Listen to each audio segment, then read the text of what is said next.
कच्छ जे राणे अनवर समाजो जेको असांजे साम्हूं वेठो आहे उनखे ॻोल्हे लधो आहे, उन जे तेवर ऐं ख़्याल खे ॾिसूं।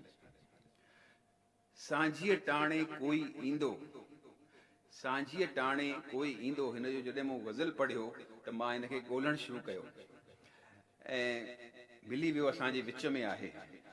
सांझीअ टाणे कोई ईंदो, ख़ुशियूं आणे कोई ईंदो, वसुल वराका विझंदो पक्का।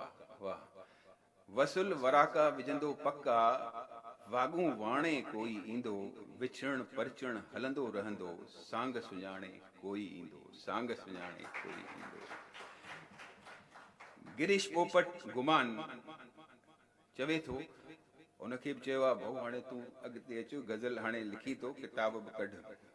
सुहिणो थो लिखे, मुर्क बदिले में वरी सवाइ थी मिले, मुर्क बदिले में वरी सवाइ थी मिले, मुर्क ॾींदे मुंहिंजो कुझु घटिजे नथो, सोच कुझु गहराईअ सां थोरो गुमान, शाइरीअ सां तार छो ॿधिजे नथो, शाइरीअ सां तार छो ॿधिजे नथो। हाणे बिल्कुलु सही फरमायो आहे गुमान।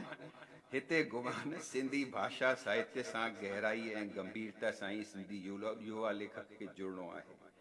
सिंधी कविता, शाइरी ऐं कहाणी, नावल, नाटक खे ईंदड़ दौर में भारतीय साहित्य सां गॾु विहारणो आहे, पंहिंजे आबोताब सां।